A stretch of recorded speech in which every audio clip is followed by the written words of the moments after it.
Excellent. We made it. It's very hard to do. We made it through the intro. That was great. Excellent. Welcome back to the Jack Carbon Illustrated podcast. Chad, Matt, and Dallas here with you tonight. Dallas is joining us from a Delta Lounge somewhere. I am Seagate right now for about 5 minutes. I'll jump off when I can't stay anymore. But I wanted to say hi because I missed you guys. And that intro and that start was great, Chad. We would be nothing without that. That was perfect. Yeah. I love it. I need to lengthen it somehow so that that's what she said, Chad. Yeah.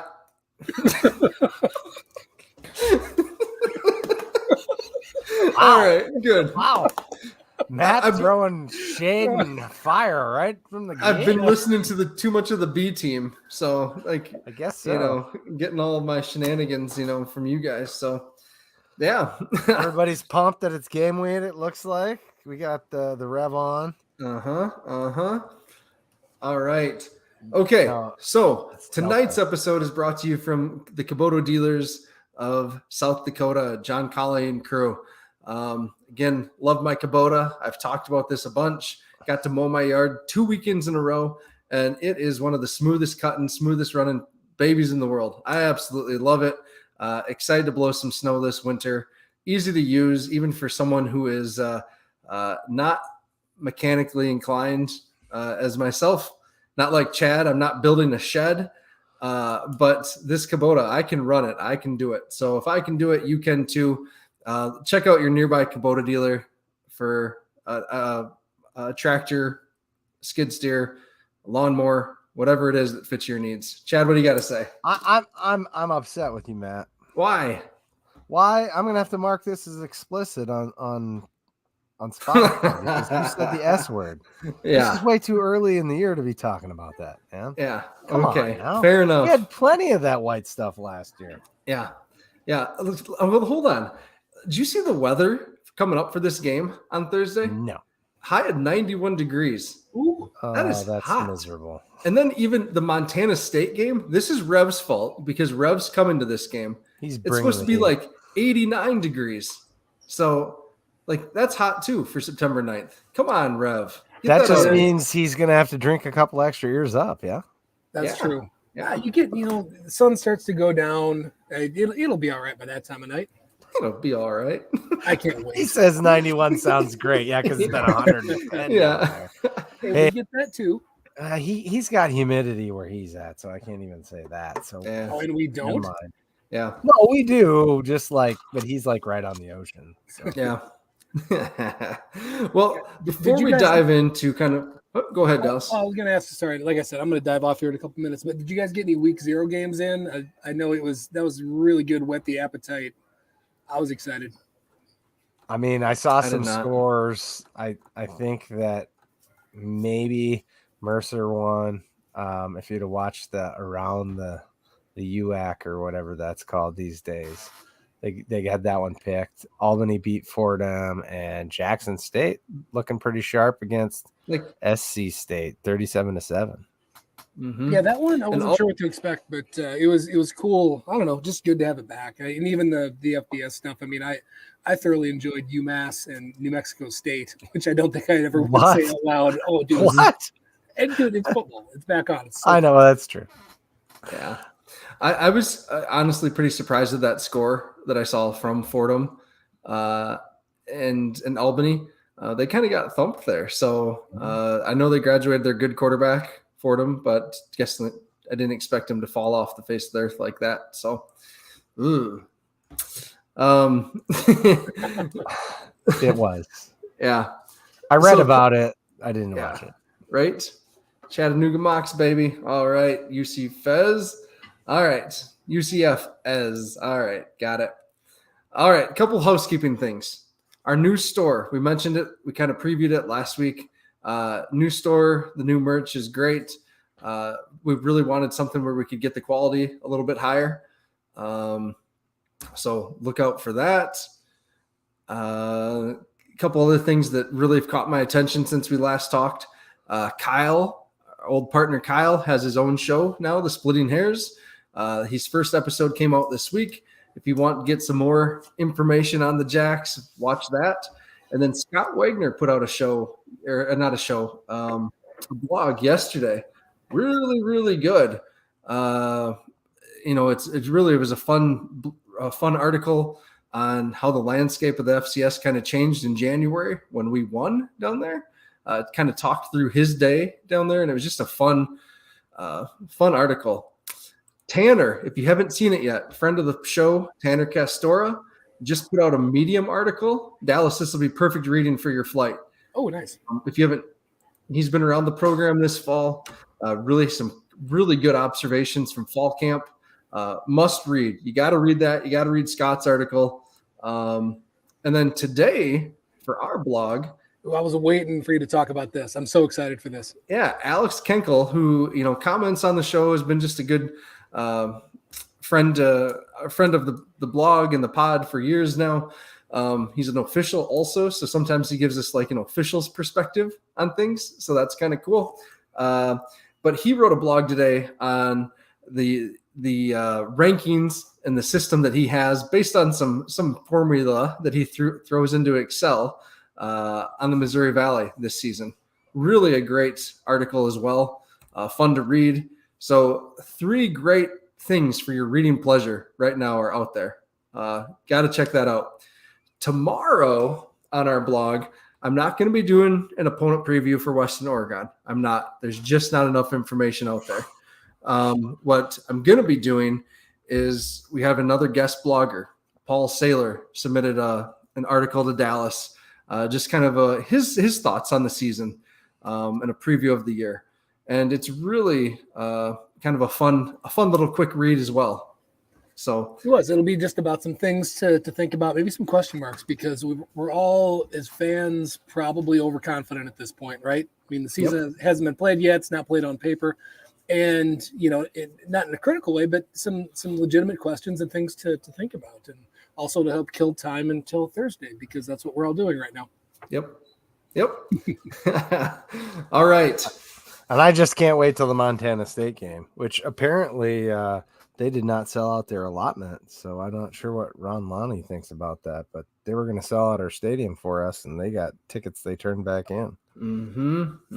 Yeah, Ron, what's going on with that? You guys got I don't know. Why can't you make it out here? Why are you turning your tickets back in? This is really disappointing, Ron. I did my part. I was out there last time we played out there, and I will go next time. Yeah. All right, guys, tell you what, I board in 10 minutes. I'm going to take off. I just want to say hi, miss you guys, and we'll chat next week. All right. See you next week. All right, later, guys. Yeah, see you, Dallas. Have a great trip. Never heard about that. Oh, Ron. All right, one other thing. Want to say thank you to everyone who's been tuning into the shows. Our numbers, again, I talked about it last week. Our numbers are insane right now. So just thank you to everyone that's been tuning in, listening, podcasting, YouTubing, whatever, sharing. Really appreciate it. Our engagement's great. So I don't know. Thank you, I guess, is all we can say. And Chad will buy you a beer, So yeah. Come by the tailgate. Yeah, I'm not buying beer downtown. Yeah, fair enough. Yeah, come by the tailgate. You won't see me down there either, because that beer's too expensive. Yeah, and right. Apparently, in our podcast group, I'm known as the cheapest person anybody knows. Cheap, but I give away beer and pudding shots. I literally spent. I don't even want to say pudding shots. But a case of rum shot is not cheap. Let's just put it that way. Thank you, Jesse. No pudding shots. I'm definitely going to have pudding shots. Why wouldn't I have gosh. You're going to have to go without pudding shots in the Twin Cities, because Pudding Shot Santa will not be there. That's a nickname that somebody gave me. Anyway. Maybe we could talk to Cowboy Jacks and see if they could have a bunch of pudding shots. Maybe we could buy pudding shots from Cowboy Jacks ahead of time. They're pretty easy to make, Well, we're not going to be easier able to than sneak Jell-O them in, or we don't want to get kicked out of our own party, Chad. No. That's what I'm saying. They could make them because bars sell Jell-O shots. Jell-O shots take more time and effort. That was my only gosh. Yeah. All right. So let's talk about Western Oregon. What do you know, Chad? What do you know about these guys? Well, we've played them twice in history. We beat them both times. I don't think the outcome is going to be a whole lot different than the last time we played them in 2004 or 2003. Yep. 37-3, I think, was that outcome. And I think that's about all you need to know. Yeah. Like Dustin Hilton said, Western Oregon went 6-5 last year, scored 5 points against Weber. Yep. 5 points. That's a strange score, by the way. But was the bad snap from their long snapper again? Probably potential. Yeah, something weird like that. Who knows? I have to go back and look at that one. Actually, the box score. I'm kind of thinking. What I've looked up for Western Oregon, I know they returned their quarterback, right? Who looks like a capable passer. Couple receivers. Their leading receivers back. They do lose their all-time leading rusher at running back. And the last I saw from their press that I could find is they hadn't named a starting running back yet. They weren't sure it was going to be, all that stuff. When you go through their roster, their offensive line is huge, right? A lot of, South Pacific names, Samoan, Tongan, it seems at least. And as we've seen from when we've played UC Davis the last couple of years, those are some very large, wide humans. So their guards are, or not guards, their offensive line, they have a couple boys in like the 340s and above. So they're stout. So that's going to be interesting to see what that looks like. Same on their defensive line. They have some stout young men on that too. So they also have a pretty good linebacker from Honolulu. Yep. Malcolm Liafo. I'm going to butcher that because I'm not good. But I think they got some individuals that have some talent. It's not like there's no talent on the D2 roster. It's just not as much of it typically. Yep. So a lot of JUCO transfers, it looks like, from some of the California JUCOs and stuff out there. So that's one thing, you never know on the talent level with that and how people, flow in and out of the program. So that's going to be interesting. But 5 points, please, no safeties opening weeks. Yeah. If we get a safety opening week with a special teams coach, I think there's some answers that we're going to have to some questions. Yep. And again, I am not meaning this to be disrespectful to Western Oregon that we don't have really a preview to this. It's just there's little to no information out there on them.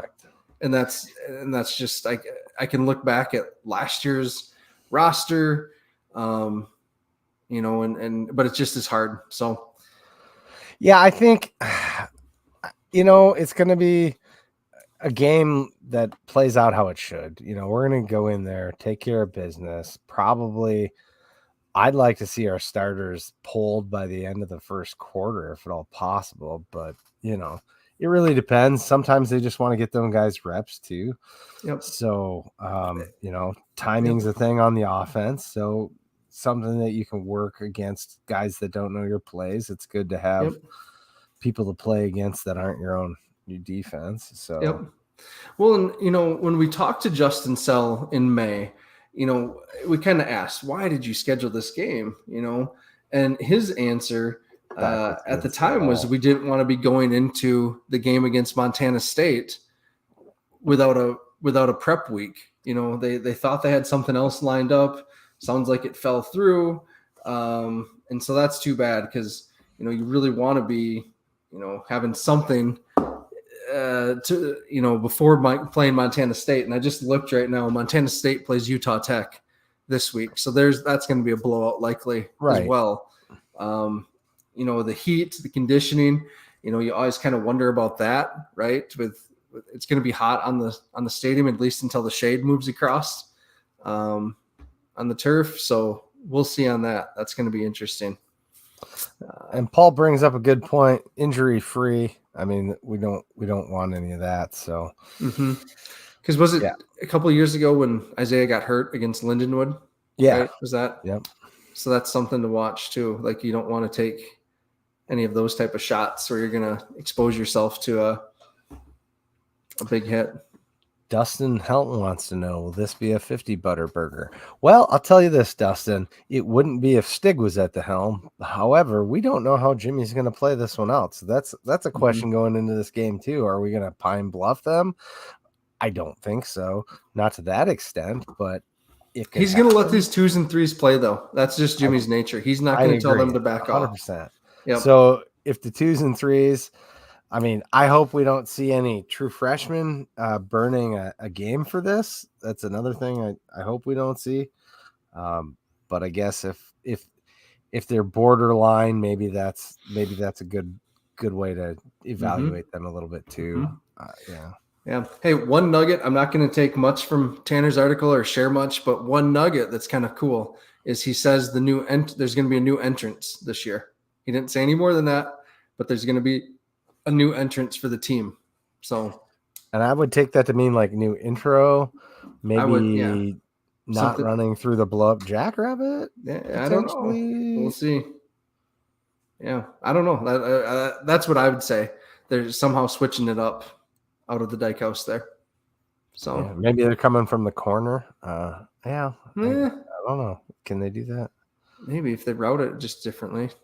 I don't know. Interesting stuff to think about, right? Yeah. Klinkle has a good question. If they don't play Thursday, then when? Well, I mean, I'm all for a Saturday game. Like against Drake, you mean? Yeah, Well, I get to having a built-in excuse for missing that one, so I'll just smile and be like, I can't make that one. I don't know, because Alex, we were just talking before we came on air about this schedule this year, right? And this is like we've said this in prior conversations here. This is a brutal schedule this season.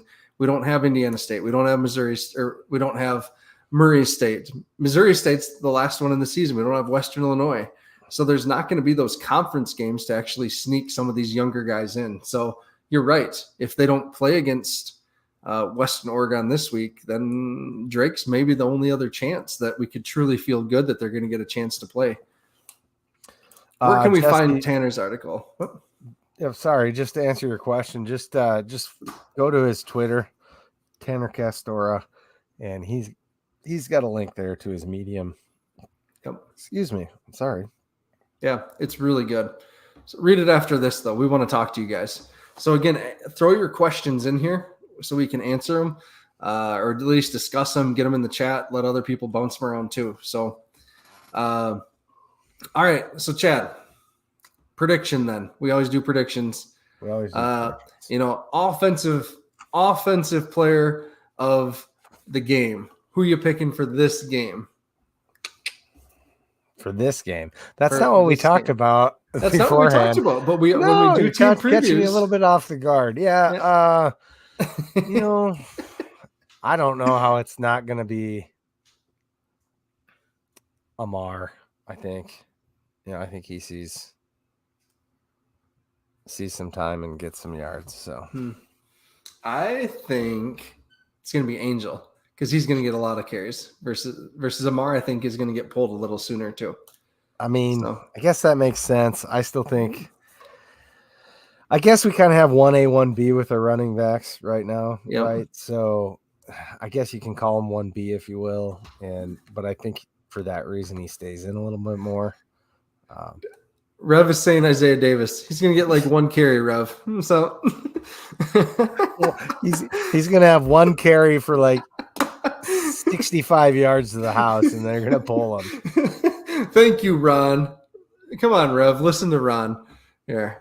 All right, Chase Mason, Isaiah. Yeah. Dallas is disagreeing here. So they actually saved the stud freshman wide receiver for bigger games. Yeah, I mean, I think Griffin. Angel Johnson's my pick. All right. Yeah, all right. Mine too, Dallas. I was just trying to be, contrarian. All right. A little bit against. All right. Defensive player for this game, Chad. This game. Heck yeah. Defensive player for this game. I think we see Blake get get some time, and I think he gets some pressures and some hurries, and I think he gets player of the game in a more limited role, but I think he maybe gets a little extra time because interesting, just working with our defense. So, all right, I like that pick. I'm going with the other transfer defensive end though, because I do think he's going to get a little more time. I'm going with Dawson Ripperda. I think everyone that has seen him play or saw him play in high school was blown away by him. It sounds like he was, in the cards, had plans to be in the rotation at Northern Illinois this season, but just, kind of homesick, want to be back in the, Great Plains, upper Midwest here, and wanted to be close to home. So that's why he came to SDSU. So the hard ass, Jesus. So, and Kendall brings up a great point, and this is something that when I did the interviews with the coaches that we talked about, with so many guys graduating, so many seniors this year, impact seniors, you have to have guys that are ready to kind of filter in and take some of those spots. So they need some actual experience and not just in that mop-up duty, the garage time per se. So thanks, Kendall, for bringing that up. Great point. Yeah. So what about the score? Well, I think that 37-7. I like that score from before. I think that's the range that we'll see. I don't think we're gonna really. Yeah. I don't know. It could be just a mollywhopping, so to speak, but it also we could just play more conservative and just try and grind out the clock. We got the new rules. So the clock's going to go a little faster. Some people are mad about that. I saw online. They don't like it, saying it's ruining college football. So I don't know about all that, but yeah, I'm going 45-6, man. That's my prediction. Ah, Dustin Hilton right on your toes there with 45-2. Oh, Ben wants to say we need to pull up Culver's right now. Let's talk about Culver's, right? All right. So this is a potential 50 butter burger game here. I thought that was a team thing. I know. Well, we got to talk about Culver's somehow. So this is potential. So, definitely. I think maybe you guys on your show tomorrow night will have to talk about some Scoopy token bets or something like that. But if you were to go to Culver's right now, Chad, you were just going to get in your car, drive to Sioux Falls, what would you get right now? I'm a big mushroom and Swiss fan, but I get it on the sourdough. Ooh. That's how I roll typically. The rings are awesome. I wish they'd maybe do a little bit like what that other outfit down out of Nebraska does and do a frings where you get fries and rings. I'd like that. We should send that to our guy. That's a good idea. See if we can run up the flagpole. Yeah. It's a good combo. You get a little bit of everything that way. Mm-hmm. Now, if you could do like they could have like a bucket, like a family bucket where you get rings. Just call it a fried bucket. You get rings, cheese curds, and fries all in one bucket. Dude, that'd be awesome. Yep. Put some gravy on it. Call it poutine. I'm in for that. But also, you got to hit the root beer when you're at Culver's. Mm-hmm. The root beer is fantastic, and Dustin Hilton, I'm lining out what you need: cheese curds, a butter burger of some sort. I like the mushrooms. Not everybody like mushrooms. You got to get some of the custard. I mean, you might want to go flavor of the day. The root beer is fantastic if you like root beer. So a little smattering of both. Yep. All right. Thank you, Chad. So be sure when you're in Brookings in Watertown to stop in and support Culver's. They've been a sponsor for us for a while now. And we really enjoy it. So what kind of beer now? Kevin, there are two really good microbreweries in Brookings, but neither of them are a sponsor of the pod. So you're going to have to decide which one you want to go to when you're in town. So, yeah. Well, and they're known for different types of beers too. So it's a depending on what kind of beer you like too, that could point you in the right direction. We'll talk to you at tailgating or let us know beforehand and we'll hook you up with the right one. So, or which one you're looking at. Maybe go both, whatever. They're close. It's Brookings. All right, my goodness, this is awesome. Getting all of these recommendations here. I'm not sure how to take this comment, but yes, I could eat all those things easily. I'm trying to lose weight, however, that does not help.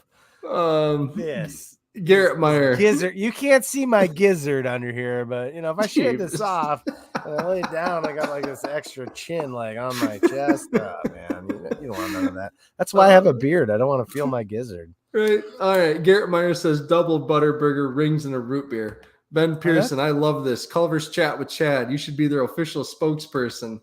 Rev, some Culver's root beer. All right. Jim Poppin. Jim wants us to stick to business here. Tammy Union. He always does. Cashew chicken salad with cheese curd croutons. Yum. Whoa. All right. Cheese curd croutons. You just use the cheese curds as croutons. I like this idea. Yeah. All right. I'm still not the gizzard. Yeah, exactly, man. Nobody wants the gizzard. That's why girls take photos like this, right? Not like this, gosh. Nobody wants to see that. Nope. Kevin, this one goes to you. Both breweries are good, which they are. They're just different, like Chad said. So come see me. I'll explain. Dallas, Chad, you don't get to be built like a stackable washer dryer by picking between rings and fries. So Kyler from the FCS Fans Nation podcast says that us guys from South Dakota are built like stackable washer dryer combos, which is just a terrific description. Kyler and some of the other guys from that podcast are like built like people from the Shire. So they sure are. They're the wee ones. Yes.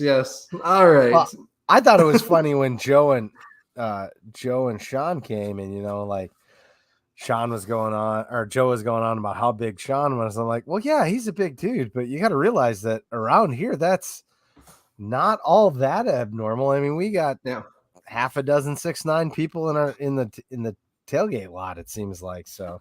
Yeah. Yeah. Oh my gosh. Rev. All right. So because we had the preview, was pretty short and we don't have a game recap to do or anything like that. We thought we'd just do kind of some fun superlatives, right? And make some predictions on the season. We haven't really done that a ton this year. So first one, breakout on offense. Chad, who's your pick? Or do you want me to go first? Why don't you go first? I got my pick, but yeah, you go first. My breakout on offense is a continuation of the national championship game, and I'm going with Amar Johnson. Nice. Yep. I like it. Yep. I'm going a little different. I'm going to the H-back, fullback, multi-tool player, and that's Mike Morgan. We've seen what that guy can do. The catch he had at UNI, like he snow coned the top of the ball and just like whirled it back into his hands. That was such a cool catch. That was such a cool catch. I can't forget about it ever. It's awesome. Jesse Royston agrees with me. Thank you for agreeing with me. Somebody out there doesn't think I'm a complete fool, at least. Yeah, I think Mike Morgan is gonna have a big year, and dude's cut. I love everything about his game. That's what I'm going to say. Mm-hmm. And Mike Morgan. I love Mike Morgan. I've loved him since he got here. I just think Amar is honestly sitting on a huge year. And even next year when Isaiah's gone, I really am looking forward to seeing what he can do. I just think his 2 games against NDSU, the best competition, he showed out last year. So, and there's one other thing you can't miss that Mike Morgan brings to the table, and that's alliteration. And who doesn't love a good alliteration? And an awesome mustache too. Dude. Yeah. Dude, his stash game's strong. Very much so. Yep. All right. You got some comments here for Chase Mason. I'm really intrigued by this. Again, I'm going to keep referencing it because it's so dang good. Oh my gosh, Tanner's blog on Chase kind of actually is, provides some very critical analysis of Chase, his accuracy issues in camp. And so I'm curious if we're going to use him on offense, Is he going to be, Sean Chambers-esque, running quarterback? We'll see. I don't know. But yeah, that's going to be kind of cool. Kai Ode. I think we are all very intrigued by Kai Ode, aren't we? Like that speed. And some of his tape as a return man. I think there's a place for him somewhere. So I like Dallas chiming in with Zach Hines, another tight end pick, although mine's a little bit more than a tight end. Yeah. Yep. All right. I'd love to see that guy have put together a season like we know he's capable of. Mm-hmm. He's got those big, soft hands. He's a great end zone target. He actually moves really quick and graceful for a dude with that kind of height. Mm-hmm. So, yeah, on to the D. Yeah. Who are you taking? You go first this time. I mean, I really want to. Should I go with what we talked about beforehand? I mean, I don't know. You didn't tell me who you put beforehand. Well, I mean, Savion Williamson's my guy. Like, I just want to see that guy have a great year. I think he gets in. He gets some action at linebacker this year and shows out again. We're going to get what we get from the other known commodities. I like what he brings to the table and what he brought when he was in last year. Dude's a stud, a gamer. All he needs to do is see the field, and he shows out every time. So that's my pick. That's my guy. Ride or die. Yeah, I really like that one too. Savion was excellent last year down the stretch, kind of tag team in that middle linebacker position. You're right. So we'll see on that. We got some great answers. Dante Johnson, Isaiah Stallbird, Stephen RL. The one a lot of player, weapons. Cade Trevere. Talk about Cade here in a little bit. I am going with Tucker Large. There's a lot of people that have been at camp that are close to the program that it's a noticeable jump, it sure sounds like, in how Tucker's performing. I mean, he was starting at the end of the year. When you think of at the beginning of the season, Stig was kind of talking about we were starting players on defense that we didn't even think were going to be on the bus, and things like that. So to see that progression from, starting at Iowa to the end of the year, truly like solidifying a spot at safety. I'm really excited for what he can do.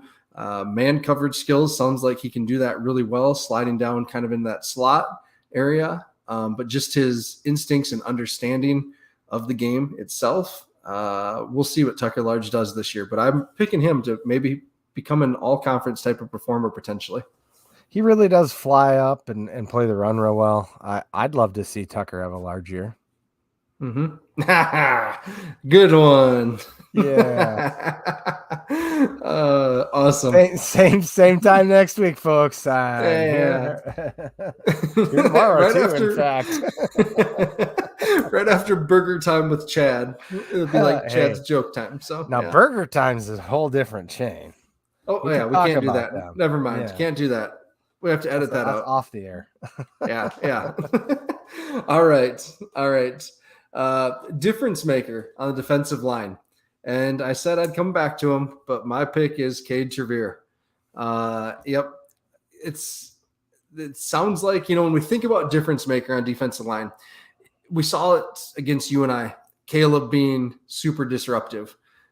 We saw it throughout his career at different points. Reese, getting there, hitting the quarterback's arm, moving him out of the pocket, getting the sack, whatever it may be. Those type of plays, who's it going to be that kind of steps up and really makes that that impact in the moment? So, and the answer is Jared DePriest. Jared DePriest. There we go. That's the answer, dude. Right? Dude's going to be sacking guys like he did down in Missouri all season. And I'm going to be partying and tailgating with his dad, and it's going to be a riot. Yep, there we go.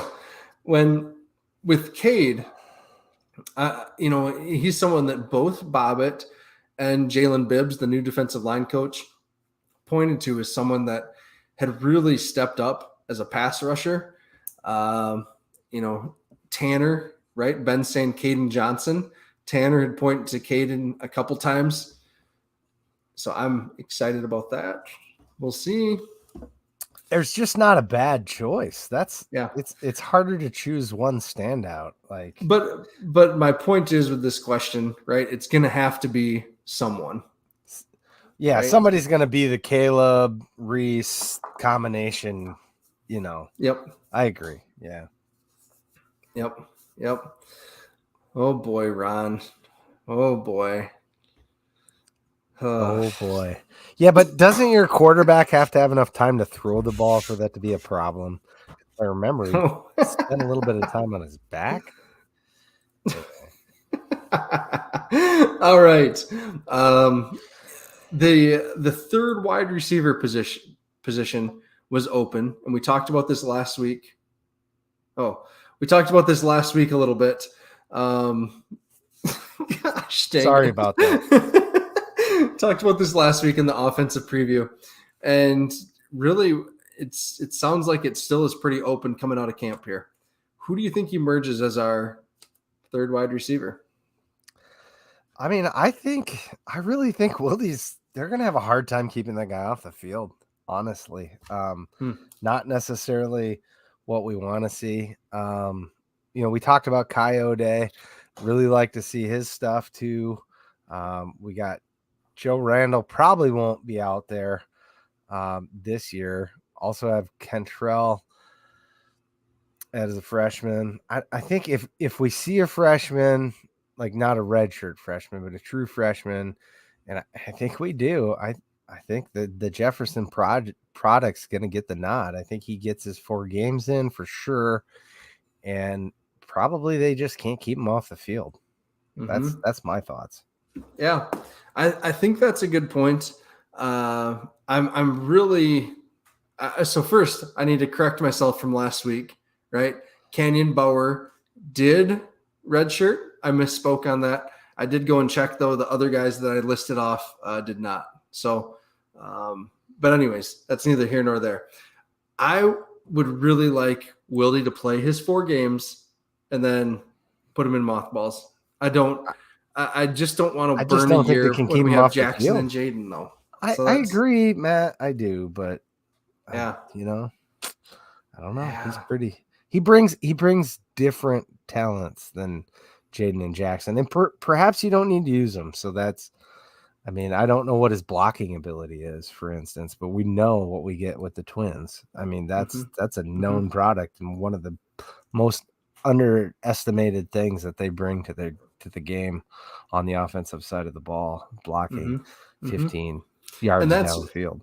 Right. And that's what we saw on our third wide receiver last year, whether it was Bauer or Wolf or Coons, you have to be able to block. Right. So that's going to be a huge part of who wins in that. I'm going with Graham Goring. That's my pick. Lots of positive, out of the spring, people were positive about him. At spring ball, he got the touchdown at the spring game, obviously. Sounds like he had a good summer. And then this fall camp, he's been very impressive from what I've heard and been told. So Graham Goring's my guy to watch, is that third wide receiver to possibly win that position. But we'll see. It's not a ton of – they're not going to get a ton of action, right, in terms of passes coming their way with Jaden, Jackson, Hines, and possibly one of these other tight ends standing out. So potentially where they see their action is in this game and the Drake game. That might be the most of their snaps. Yep. So here, I want to go back to this with Wildy a little bit. Seth brings up, if Wildy is good enough to be the clear number 3, he should absolutely play. And honestly, I feel like I want to agree with you, but when you see, there's the train, but when you see the production from Coons, the guys that were there last year, right? It just fell off a cliff. There's, it's not worth the 10 to 15 receptions he was going to get, in my opinion. There's other guys on the roster. We brought in Marcus Preston, Elijah Irvin, some of these other guys to maybe fill that gap for a year or two. And don't forget what we have at tight end. I mean, we're going to be utilizing tight end as much as we can too. So that's, in all essence, going to be our third wide receiver anyway. Yeah.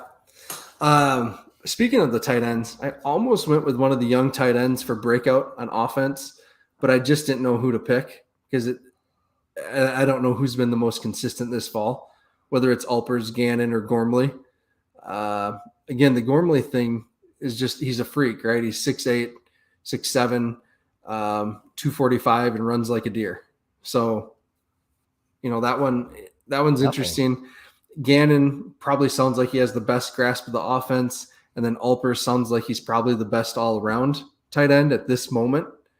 So who knows out of those three, who's going to step up and kind of be that playmaker. So, and if they're even going to get to, right. With Morgan also still there. So. Yeah, it's a hard problem to solve, I guess. It's one that you want to have. So I don't know. Yeah. Oh, Terry has a question here. Good.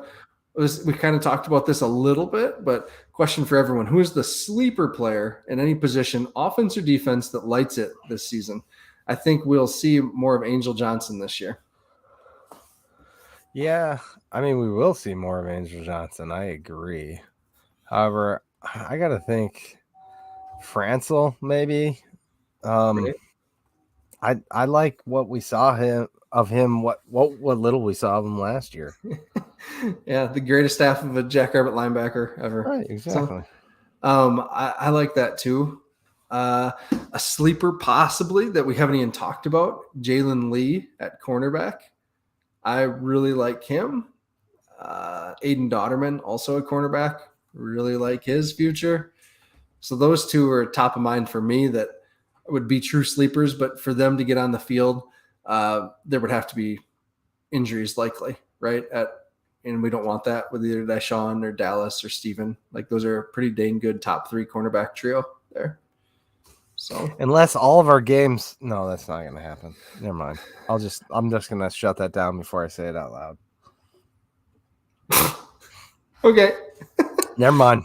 I wasn't going to say it. I'll jinx ourselves, so don't worry about it. Mm-hmm. I'm curious. Ben says his sleeper, Blake Peterson. And yeah, when I did the previews and interviews and talked to Coach Bibbs, Peterson had missed a large amount of the spring practice, but he finished strong the last couple of weeks of spring ball, and then had a sack in the spring game. So that's something. Who knows how his summer went? I don't know yet at this point. We'll have to wait and see on that one with Blake. Good sleeper pick though, Ben. I like that one too. Balake. Yeah. I mean, we could see more of the Kussler twins too. I mean, we're just so deep at every single position. We got Kevin Brenner possibly at tight end as well. We didn't talk about him. Yep. Yeah, man. I don't know. Yep. One thing about that, with Aaron Kussler specifically, he was named by Bobbitt in the linebacker preview video that SDSU put out as someone that's had a really good fall camp, taking a step, ready to play. When I talked to Bobbitt, before camp started, it was, Aaron and Adam, they know what they're doing. It's just a matter of now they need to make the plays when they're there. That was the thing. Like, they just got to start making plays because they know the defense. And so if both or one of them is taking that step, that's pretty cool because they were pretty highly regarded recruits when they came in from Roosevelt. So something to watch there. I'm also a little curious as to how the right side of the 605 Hogs shakes out, long term throughout the season, if there's going to be more of a rotation there, or if we settle on the starters and that's what we go forward with. I think the left side's pretty set in stone. So we don't have much worries there, but on the right side, just curious as to how that pans out. You have any thoughts on that, Matt? The right side, I really don't know right now. It sounds like Berenson has that right guard spot locked down. Yeah. The real competition's at tackle with O'Brien and Bo. it just, who knows, right? I thought O'Brien was really pretty good last year outside of that first half against NDSU and maybe some penalties. The false start penalties, right, were kind of a killer early in the season for him. Yep. But again, if he, heaven forbid, if he never plays another snap for SDSU again, he's going to be one of my favorite stories probably ever at SDSU, just for the job he did. So pretty cool there. This isn't an NDSU tailgate in Frisco, is it? Yeah, right. I don't understand the tie in there, Ben. You'll have to elaborate on that tomorrow, perhaps. So Zach Larson, I'm coming back for your comment. Tanner mentioned in his article, Tucker Large may return some punts. So again, this article from Tanner, you got to read it. It's so good. Yes, he did mention Tucker could possibly return some punts. I'm interested in that. When I spoke to Coach Cashmore this week, he was very guarded in what he would tell me. So I don't know what that means. We talked through the kickers. We talked through the long snapper, but he gave a coaching line that they haven't decided on anyone yet for the coverage units. The return game, kind of the same. They have some guys they're looking at and considering. And I don't believe that, because I think with camp ending, they have a pretty dang good idea who's going to be doing what at this point. So I'm sorry, my prediction, my write-up for special teams wasn't that good. I went with what I had on that one. So we'll see. Let's go to Matt Krell's question. He says, could you see the Jacks schedule a game against Idaho in the next couple of years?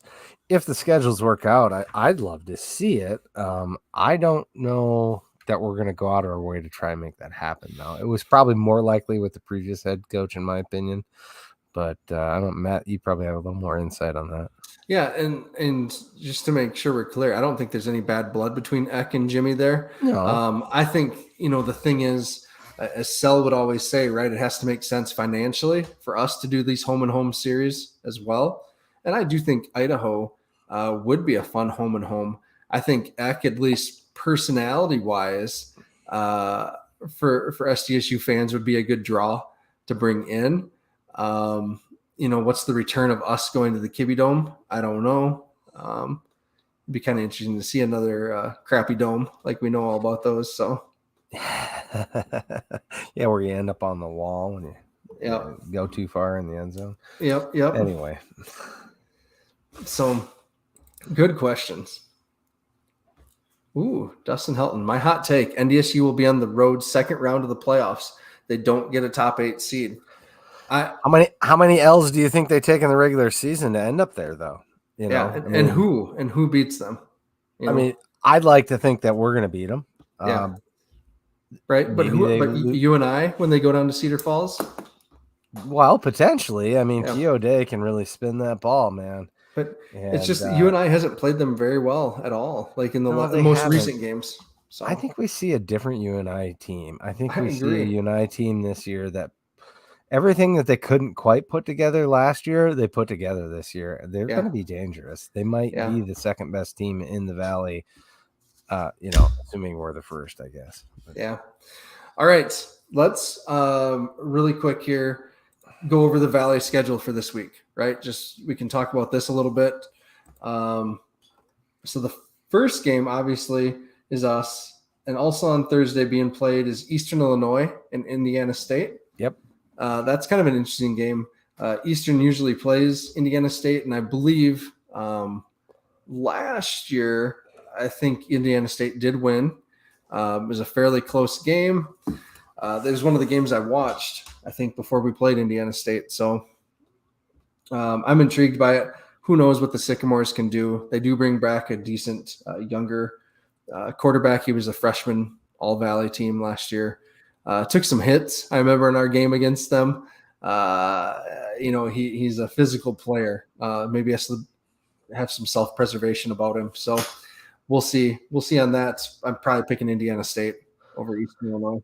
Yeah, and Youngstown also plays Valparaiso Thursday as well. So I guess we'll find out a little bit more about what Youngstown actually is this year. There's some questions there in my mind as to, I mean, a lot of people have them ranked pretty high.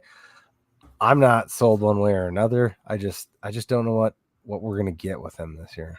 And we'll see, right? Because I think Jaleel McLaughlin is proving with the Broncos right now how dang special he is. Oh yeah. Right. So that's a unique, a truly special talent. They don't have a back like that. I know there's some people that are really high on Draw Rushton out there. I don't see it when I watch him play.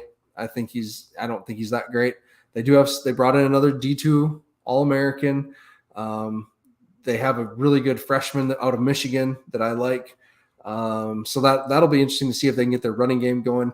Their quarterback last year did enough to keep defenses honest. Without that type of running back though, with McLaughlin, are they going to be any good? Who knows? So I like Youngstown to beat Valpo though, regardless. Yeah, so. Dustin agrees with you. They've had some good years. Valpo has. They've made the playoffs, and we played them there. So, we also have the other team from South Dakota playing against Missouri, and that should be a mollywhopping. We'll see what the new improved South Dakota offense looks like. I guess I'm intrigued to see what their offense looks like this year too. Perhaps maybe we can make it through a season without the head coach having to take over duties. I hope so.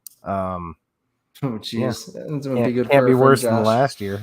No, that's what I'm saying. I sure hope so. Like, I mean, I hope he does well down there. I'd like to see him succeed, just not the team so much. I think Missouri wins big in this one. USD's offense is interesting to me, but I think their defense will play actually pretty well against Missouri this year. USD's front seven should be legit. I really do think they're going to have a very good front seven with their defense this year. And I like their defensive coordinator, kind of that 3-4, 4-3 MOBA defense. They have some decent size, really good speed at the linebacker position, and then Miles Harden, I love at corner. So, yeah, we got a couple more FBS games on the slate. Missouri State, the Fighting Bears, take on the Rock Chalk Jayhawks of Kansas, and that's Kansas has become a little bit better of a program, so I don't think that's quite the upset ability that was there in the past. Nah, Lance Leopold's legit. We have some ties with Lance Leopold. Oh yeah, you know that? Yeah, Ryan Olsen played for him, I believe. Yep. So kind of interesting there at Whitewater, I believe. So I agree. I think Kansas gets the W there, and then we see Illinois State taking on Dayton. Which, if that was a Brock Spack team of old, I'd say that's a good upset potential. Although I just don't know what to think of Illinois State this coming year. They had a solid team last year. But part of that was their stud on defense. God, that guy was so good. And their stud corners and Jason Luan, like their defense lost a shit ton of good talent. Yeah. We didn't get to see Zach Annexstad at quarterback. Right. We got to see that Rittenhouse or whatever. Kid. Yeah. So that's interesting because he got hurt the week before or something, right? Yeah, right. Before. Yep. Annexstad's a baller for sure, but who's his targets? Do they have anything that's real? Yeah, right. Threat, Yep. So that's going to be interesting. But so I think again, Illinois State should win that, right, over Dayton. But Dayton also can put up some points, so we'll see. The big one. This is upset alert. This is upset alert. Yeah. This is where we find out how dangerous the Panthers are. Yep. So UNI versus Iowa State on Saturday at 1:00. It's going to be on ESPN Plus and Big 12. So Big 12 networks will be able to watch that. That's kind of interesting. I am picking UNI with that one. I really think they're going to get the win. I think their offense is going to be good. Iowa State lost a lot of good players, and they have a lot of players suspended due to this gambling thing. So yeah, I wonder if their former quarterback's going to be betting on UNI to win. Oh gosh. I couldn't help it. I just couldn't. Or will his mom be betting on them to win, perhaps? No, that was the Iowa quarterback, wasn't it? That was the Iowa quarterback. Oh, I thought that was both of them. But yeah. Well, I think but it was the Iowa's mom was the one. Yeah. So I want to go back to Seth's comment here. I assume Illinois State would keep reloading on defense until they finally don't. That's fair. They did not hit the transfer portal as hard as they have in the past. I do know that for Illinois State. I thought that was interesting. So taking ISU's example. Well played, sir. Good job, Randy. That's funny. Yes, that's way better than what I had. I like it. Oh goodness. All right. So I'm taking UNI. Who are you taking, Chad? I got my money on a UNI too, man. I think they do it. Right. I think they get it done. Good. All right. Eastern Washington and North Dakota State. And this is the big game that's going to be at US Bank Stadium up in the Twin Cities. Sounds like they're having some ticket issues, moving tickets up there. Stadium's going to be just a quarter full. They're really struggling to move tickets. So what are you thinking? I think that the NDSU fan base has changed a little bit over since COVID, and I don't think they're getting up for Eastern Washington based on the season that they had last year. I think the Eagles are going to be better this year. You know, our friend out there, Kyler, kind of gave us a little insight on that, and there's a little glimmer that they're going to be better this year. I don't know. I'm not going to bet against NDSU on this. I think they win, but I think it'll be a game. Mm-hmm. Maybe like the Montana game last year, something in that range. Sure. I'm interested in this game just because I think NDSU's secondary and corners are really going to struggle. They're moving Cole Wisniewski from linebacker to safety, which he played in high school. Yeah. But, I mean, I do question that a little bit, just with speed, and he's a big guy, you know, his ability to take angles and things like that. I think it has more to do with just that they have a surplus of linebackers, but their cornerback room, man, is thin. And so if Eastern Washington can pass, they're going to be able to score, but can their line protect against a pretty tough front seven of NDSU? And then can they stop NDSU from grinding them into a pulp on the ground? Like, their defense was bad last year. So I was going to say something along these lines too. I think we see a lot of Cam Miller in this game, actually. And, you know, I think he's out there to prove something. We'll see. I mean, I think he's actually a really good quarterback. He just went to NDSU, and that hasn't quite got it put together yet. And if he does, like, all the time consistently, he can be a real dangerous quarterback. Mm-hmm. I'm going to pick NDSU, you know, definitely. I until Eastern Washington can shock the world here, but I'm taking NDSU. So, yeah. Our final game, Drake at North Dakota. That's the final Valley game of the week. Well, since it's in the giant corn silo, I'm going to take North Dakota almost every time. And the Bulldogs, not the same level as Missouri Valley Football Conference. So I think that we get a preview of what might be a bigger, more lopsided game that we'll see at Target Field. Yep. Yeah, I'm taking UND for sure too. They have a lot of talent on offense this year. It'll be interesting to see if their defense can be even just respectable this year. They don't have to be great, just be better, and they're going to win more games. So, yeah. We got one question unrelated to our Valley schedule. Jason Dorman here. What do you think might be the facility announcement being made prior to the game? I like this question. Yeah, right. Thanks for bringing that up. Good reminder, Jason. Well, Sel hinted at it, right, when he was on the podcast in May. I'm guessing renaming the field, right? John Stiegelmeier Field at Dana J. Dykhouse Stadium, something like that. That's what I could see. Obviously, something going up on the bricks in front of the students to note the national championship, kind of where the conference titles are, the playoffs made. Maybe the playoffs made come down. I don't know for sure what it'll be, but yeah. It probably won't be this, Dustin. You might be the favorite podcaster. However, I don't think they're pretty weird about putting statues up, from what I understand, on campus. And so that's something that doesn't happen very often. Yeah, that's all I'm going to say about that. I am excited for what I heard about the new North End Zone billboard video display upcoming. So that we'll have that to look forward to. That's not going to be this year, but it sounds like that's going to happen in the near future. So good to have that down by us, because then the students will have something they can actually look at. So yep, agreed. So remember, tailgating doesn't open until 4:00 for this first one. That's a bummer. We don't like that. But the tailgating for Montana State is going to be a blast. It's going to be hot again, but it'll be a blast. So looking forward to that for sure. Again, B team will be tomorrow night. We have a fun article from Paul Saylor coming out tomorrow.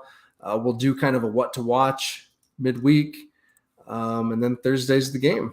So kind of crazy. And you could always utilize this time to go over to the stadium store and pick up your gear from Jackrabbit Central.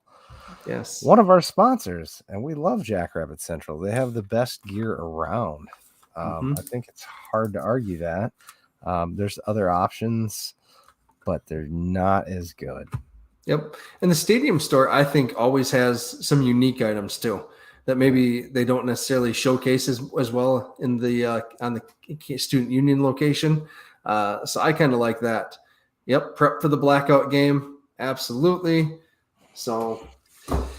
Absolutely. We made it to the 1 hour mark. 1 hour mark. No, absolutely. That's like a full show, man. Yes. Get Congratulations. Prepped. Yeah. All right. Thank you everyone for commenting, for following along with us. An hour. Love you guys.